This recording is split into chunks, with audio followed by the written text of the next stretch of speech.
ช่วงนี้เขาเจ้าเฮ็ดคลิปกินซุปผักกำลังเป็นกระแสเนาะโดยเฉพาะประเทศไทยซุปผักลาวเพิ่นน่ะแซ่บหลายเฮาก็เลยทนกระแสบ่ได้เนาะมื้อนี้เฮาก็จะมาซุปผักสู่เพื่อนๆกินเฮ็ดให้ FC ได้เบิ่งพอดีมี FC ติดตามอยู่ต่างประเทศเพิ่นว่าบ้าวันใหม่เอ้ยเฮ็ดซุปผักเฮ็ดแกงหน่อให้เบิ่งแด่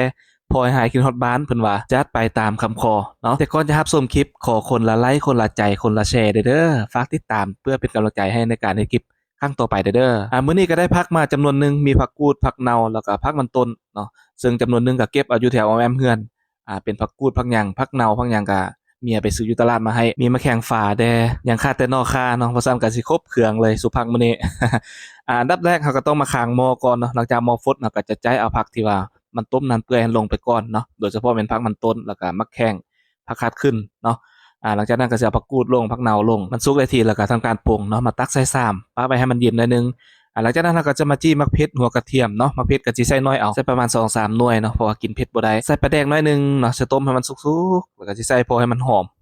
ก็บ่ใส่ปลาแดกขาดปลาแดกก็คือเป็นอันใดของน้องสุภักเนาะก็บ่ค่อยแซ่บปานใดหลังจากนั้นก็สิมาแกงหัวกระเทียมตัวที่เฮาจี้เมื่อกี้เนาะแล้วก็มีขิงแดมีมักเพชรประมาณนี้เนาะแล้วก็จะมาตำเอาเกลือใส่นิดนึงตำเนาะตำให้มันแรกๆใส่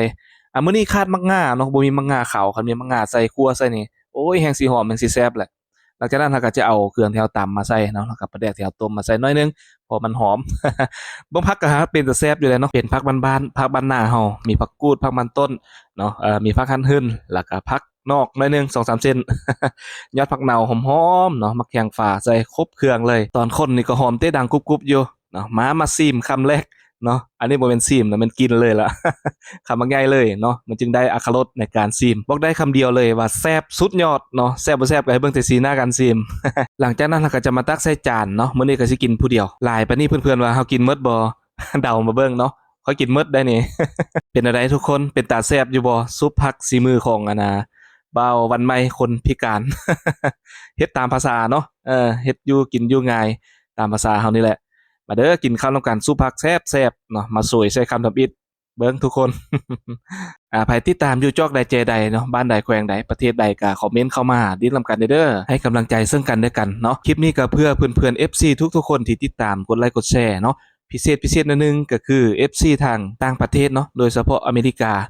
มีคนติดตามหลายอยู่เนาะคนเบิ่งหลายอยู่เพิ่นกินฮอดบ้านเพิ่นก็เลยขอบ้าวันใหม่ว่าเฮ็ดซุปผักเฮ็ดแกงหน่อให้เบิ่งแด่ว่าซั่นเนาะพอให้หายคิดฮอดบ้าน อันที่จริงคลิปนี้ก็ถ่ายปะไว้โดนแล้วเนาะพอดีมี FC ขอมาก็เลยเอามาตัดต่อให้แล้วก็เอาลงให้เบิ่งได้เห็นเนาะ ต้องขอขอบอกขอบใจทุกๆคนหลายๆที่ติดตามสวยกดไลค์กดแชร์เนาะมักในการเฮ็ดคลิปของคอยบ่รังเกียจแต่ว่าจะพิการแต่ทุกคนก็คอยสนับสนุนให้กำลังใจกดไลค์กดแชร์ทุกๆคลิปเนาะข้อยก็ขอเป็นกำลังอกกำลังใจให้ทุกๆท่านเช่นกันไผที่กำลังท้อกำลังถอยเนาะเมื่อยท้อหมดไฟในการใช้ชีวิตเนาะให้จงเหลียวเบิ่งคนที่ด้อยกว่าเฮาเขาเจ้าก็ยังสู้เนาะโดยเฉพาะคนพิการคือข้อยหลายๆคนเขาเจ้าก็ยังสู้อย่างน้อยๆสุเจ้าบ่มีหยังสุเจ้าก็ยังมีโอกาสครบถ้วนเนาะจงสู้ต่อไปเมื่อยก็พักหนักก็พรเนาะดีเมื่อยก็เทศต่อ ถอยได้แต่บ่ต้องยอมแพ้สู้ต่อไปเด้อเป็นกำลังใจให้เด้อ